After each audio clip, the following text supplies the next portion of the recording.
Hayırlı erте Россия 1 телеканалында Татарстан яңалыклары туры эфир студиясында Идел Кыямов. Масса күләм мәгълүмат чаралары бүген катлаулы шартларда эшли. Шуңа да карамастан республикада газета, журналларга язылу, радио һәм телевидение аудиториясе арта дип искәртте Татмедиага визиты вакытында Татарстан дәүләт советы рәисе Фәрит Мөхәммәтшин. Ул Татарстан китап нәшриятының әдәби кафесы Тәртип радиосы эшчәнлеге белән танышты. Татмедиа акционерлык җәмгыяте генераль директоры Шамил Садыйков Салават көпере һәм ялкын журналлары редакциясе каршында балалар өчен оештырылган Татмедиа Junior проектын тәкъдим итте. Дәүләт советы рәисенә ялкын журналы брендлы бүләген тапшырды. Фотографлар берлеге рәисе Рамил Гали үз фотостудиясе эшчәнлеге белән таныштырды. Фәрит Мөхәммәтшинның Татарстан премьер-министры булып эшләгән чакта төшерелгән архив фотосурәтен бүләк итте. Татарстанның күренекле шәхесләрен фотосурәткә төшерү студиясендә фотосессия оештырды. Дәүләт советы рәисе журналистларга тәнкыйть һәм халык тормышы проблемаларын ачыктан-ачык җиткергәннәре өчен рәхмәт белдерде. Медиа өлкәсендә нәтиҗәле эшләүчеләргә Татарстан дәүләт советының рәхмәт хатларын тапшырды. Татарстан дәүләт советы рәисе урынбасары Марат Әхмәтов республика мөселманнары диния нәзарәтенә истәлекле бүләкләр тапшырды. Бүләкләр арасында чыгыш ясау сәнгате нигезләре һәм әдәби сөйләм дип аталган практик кулланма, балалар өчен Габдулла Тукайның Туган тел шигыреннән юллар язылган күкрәк билгесе, магнитлар, татар теле проблемаларына кагылышлы плакатлар, татар телендә яңа әлифба бар. Бу әлифба 4000 тиражда басылган. Аны балаларга исем кушканда гаиләләргә тапшырырга ниятлиләр. Бүләкләрне Татарстан мәчетләренә һәм мәдрәсәләргә таратырга җыеналар. Татарстан президенты Рөстәм Миңнеханов мөмкинлекләре шикләнгән инвалидлар арасында һөнәри осталык буенча милли чемпионат җиңүчеләре һәм призерлары белән очрашты. Рөстәм Миңнехановка медальләрнең иң күп өлешен яулаган компетенцияләрне күрсәттеләр. Президент белән очрашуга кадәр берничә минут кала, ярышлар күнекмәләре янә актуаль. Чемпионатта кебек, өстәлне тиз арада әзерләргә, кирәк яракларны ачтырырга, кунакларны көтәргә. Буларны булачак официант Никита Абрамов ярышларда күрсәткән инде. Хәзер президент алдында имтихан тота.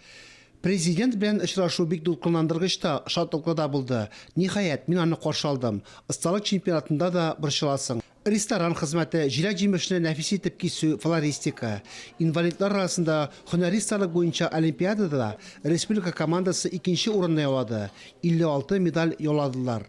За прошедшие годы чемпионат по мастерству определимся стал стартовой площадкой для профессиональной ориентации и мотивации людей, имеющие ограничения здоровья. Мы со своей стороны и в дальнейшем будем поддерживать, развивать это движение. Яраткан эшләре аларга кешеләргә булырга ярдәм итә. Ярышларда катнашу һөнәри үсештә алга таба бер баскыч. Если мы их обучим, они хорошие работники, надежные. Надо поддерживать это дело. Җиңүчеләрне Рөстәм Миңнеханов сәхнәдә бүләкләде. Педагоглар киләчәктә яңа чемпионнар тәрбияләргә вәгъдә бирде. Фәрис Мөхәммәтов, Айнур Вәлиәхмәтов, Рәмзил Мигранов, Татарстан яңалыклары. Татарстан Республикасы президенты матбугат хезмәте брифингында җәмәгать транспортында йөргән өчен тарифны арттыру турында пассажир йөртүчеләрнең таләбенә аңлатма бирелде. Әлеге мәсьәлә хәзер тарифлар буенча дәүләт комитетында тикшерелә. Татарстан президенты матбугат хезмәте җитәкчесе Лилия Галимова сүзләренә караганда, иң мөһиме белгечләрнең бергә җыелып фикерләрен белдерүләре, анализ ясаулары, билет бәяләренең ни дәрәҗәдә нигезле булуы турында карар кабул итүләре кирәк. Әлегә мондый карар кабул ителмәгән. Кайбер автомобиль йөртүчеләр юлны кыскартырга теләп кагыйдәләрне бозалар. Тиешсез урында сул як хәрәкәт полосасына борылып чыгу очраклары еш күзәтелә. Мондый тәвәккәллек авария китереп чыгару куркынычын арттыра. Кагыйдәләрне бозучыларны кисәтү өчен Казан юлларына махсус камералар урнаштырдылар. Узган елда Казандагы юл шартларында 373 юл транспорт хәрәкәте булган. Бу шәһәрдәге һәр 4нче авария. Аларда бер кешенең гомере өзелгән, 450дән артык кеше тән җәрәхәтләре алган. Яңа камералар куелгач, юл фаҗигаләре саны кимегән. Наблюдается значительное снижение количества ДТП. Казандагы юл шартларында транспорт хәрәкәтләренең 56%-ка кимүе күзәтелә. Аварияләрдә җәрәхәтләнгән кешеләр саны да икеләтә азрак. Камералар Җиңү һәм Ямашев проспектлары шатларында, Сул Булак Галәсәр Камал урамы, Уң Булак Астрономия урамы, Гадел Кутой гвардиячеләр урамнары кисерешләрендә барлыгы 19 шатта куелган. В текущем году будет продолжено оснащение. Быел камералар сул хәрәкәт полосасына борылу тыела торган урыннардагы шатларга куела. Бу эш Казаннан тыш республиканың башка шәһәрләрендә дә алып барылачак. Бу үтемле чара. Юлны кыскартырга теләгән машина итүчеләргә 1,5 сумга кадәр штраф каралган. Фарис Мөхәммәтов, Мурат Метшин, Рафкат Зиядинов, Татарстан яңалыклары. Күп функцияле үзәкләрнең Казандагы офислары хезмәткәрләрне закон яңалыкларына өйрәтү сәбәпле февраль айында айга бер тапкыр эшләмәячәк. Бу хакта республиканың дәүләт идарәсен цифрлы нигездә үстерү, мәгълүмат технологияләре һәм элемтә министрлыгы матбугат хезмәте хәбәр итә.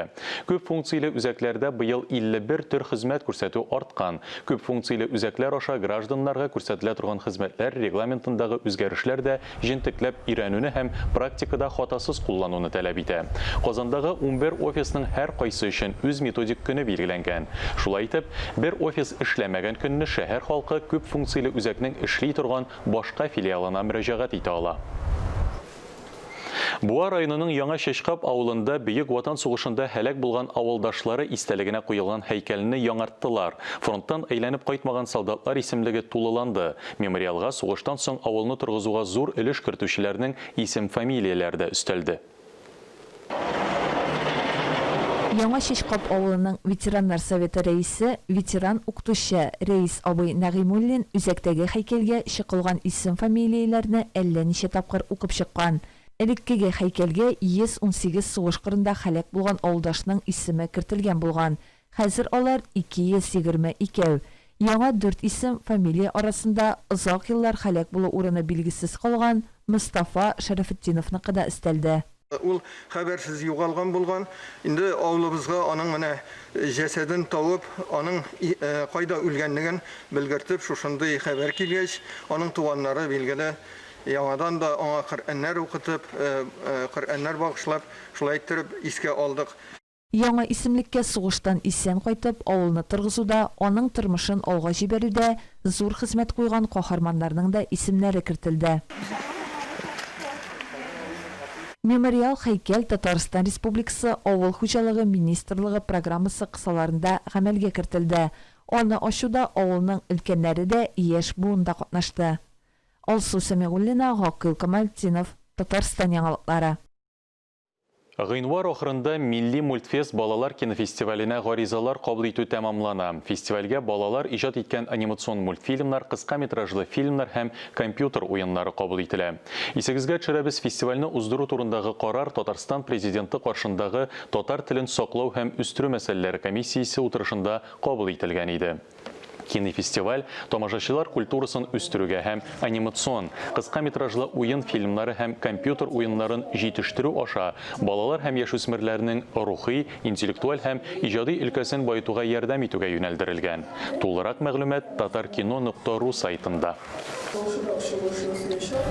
Әлеге сәгатькә шундый яңалыклар иде. Мин Идел Кыямов, бүгенгә сезнең белән саубуллашам. Ял көннәре күңелле һәм файдалы үтсен. Исән-имин булыгыз.